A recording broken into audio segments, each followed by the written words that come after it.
A partir do artigo 20 até o artigo 24, nós temos a questão da competência, né, dos órgãos. E aqui nós temos algumas novidades que vão afetar o nosso mercado, que seria a competência dos órgãos em aplicar a suspensão do direito de dirigir para as infrações que por si só determinem essa suspensão.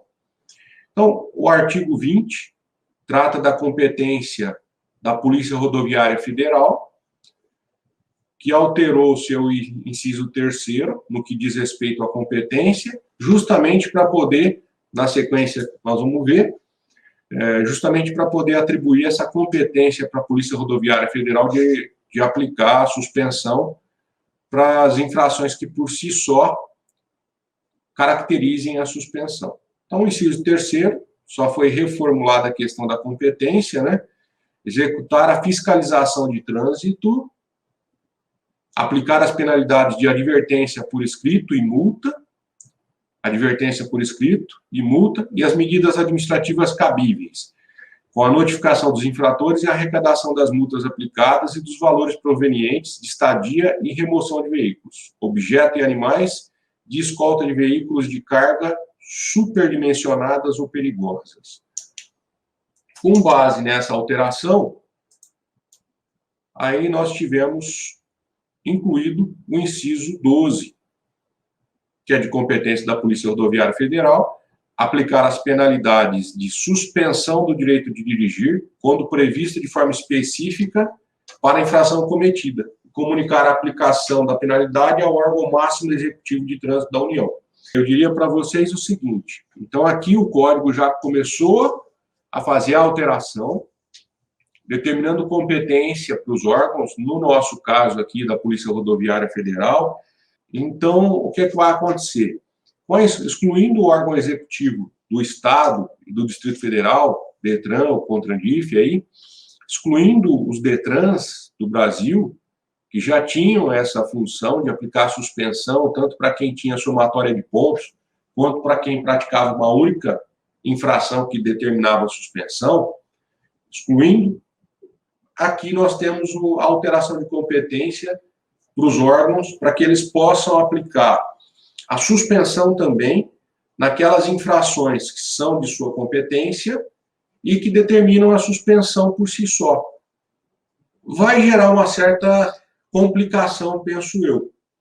O órgão que for competente para fiscalizar determinada infração de trânsito, e se essa infração gerar suspensão, como exemplo, uma infração talvez a mais comum aí, excesso de velocidade acima de 50%, vai gerar a aplicação da suspensão.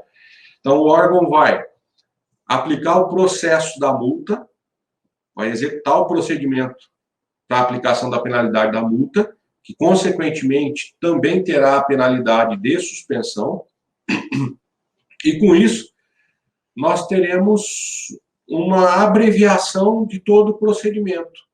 Se a gente parar para pensar, e aí eu vou expondo o raciocínio, doutor Ricardo, bom dia, obrigado pela presença, vou expor o raciocínio para que vocês possam entender onde eu quero chegar. Primeiro, eu acredito que vai tumultuar. O órgão vai aplicar a penalidade de multa, a penalidade de suspensão e notificar o órgão executivo de trânsito da União. Eu acho que vai gerar um certo problema para todos os profissionais.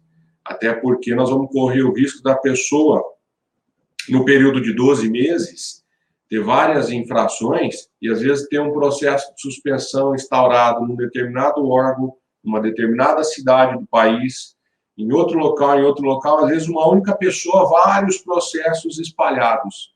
Vai ficar um tanto quanto complicado de administrar essa situação no que tange a direito de ampla defesa e contraditório. Vai gerar tumulto no nosso mercado e, principalmente, a dificuldade, eu não diria nem se trabalhar, mas vai gerar uma dificuldade de você conseguir com que as normas, as penalidades sejam aplicadas da melhor forma possível. Padilha, Mas isso vai tumultuar a nossa área? Eu acho que vai tumultuar para o condutor. Para o advogado, talvez essa complexidade toda, todo esse celeuma que vai gerar, toda essa questão, para o advogado vai ser interessante.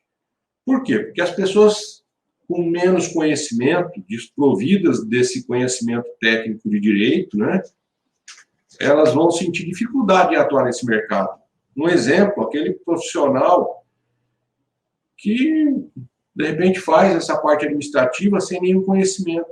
Ele vai ficar um pouco vendido com a situação. Enquanto isso, o condutor, por outro aspecto, ele vai ter que procurar um profissional mais qualificado, porque a situação vai exigir isso. E aí nós temos uma outra situação que eu penso até em questionamento sobre a legalidade dessa alteração, dessa competência dos órgãos para aplicar também a suspensão. Por que a legalidade? Então, vamos pensar na situação atual. Hoje, como é que funciona? A infração de determinado órgão, determinado município, qualquer que seja ele, registrou uma infração por excesso de velocidade acima de 50%. Então, nós temos dois processos. Nós temos o processo da multa, então, defesa de autuação, recurso para a JAR e recurso para o CETRAN. Foi concluído, a autoridade de trânsito do órgão vai aplicar a penalidade de multa. Essa autoridade vai incluir no prontuário do condutor a pontuação. Vai incluir no prontuário do condutor a pontuação. Incluindo no prontuário do condutor a pontuação, o órgão executivo, DETRAN, ele vai instaurar o processo de suspensão. E como garantia de ampla defesa e contraditório, aqui nós temos um novo processo. Então, defesa para a autoridade do órgão executivo, recurso para a JAR e recurso para o CETRAN.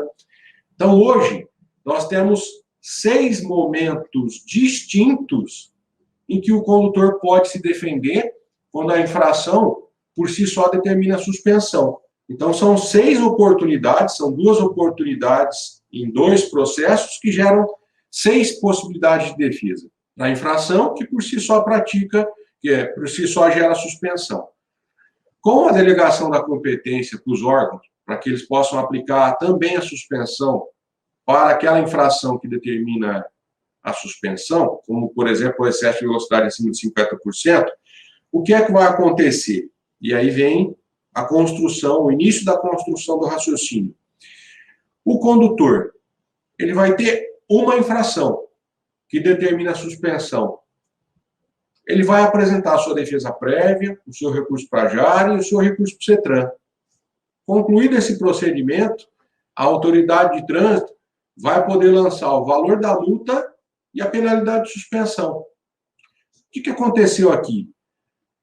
Uma restrição ao direito de ampla defesa e contraditório. Um cerceamento até, a meu ver. Por quê? Porque essa pessoa que teve uma única infração, ela vai ter 3 possibilidades de defesa somente.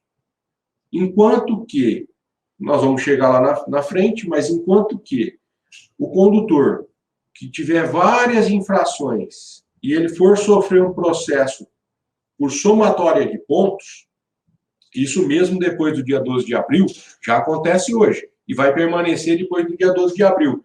A pessoa teve várias infrações. Ela vai ter a oportunidade de apresentar sua defesa para cada infração no processo de multa. Então, para cada infração, a pessoa tem 3 oportunidades de defesa. E se a suspensão for gerada por somatória de pontos, o órgão executivo, DETRAN, vai instaurar o processo de suspensão e o condutor novamente vai ter mais 3 oportunidades de defesa. Então, se a gente parar para pensar, por somatória de pontos, o condutor tem 6 momentos para se defender. E por uma única infração que determina a suspensão, ele vai ser essa quantidade de oportunidade de defesa vai ser reduzida somente para 3. Será que isso gera cerceamento de defesa? Então, a meu ver, nós temos aí uma tese para poder pleitear inconstitucionalidade desses artigos que delegaram a competência para o órgão para aplicar a suspensão do direito de dirigir por cerceamento de defesa. Fere o direito constitucional de garantia de ampla defesa e contraditório.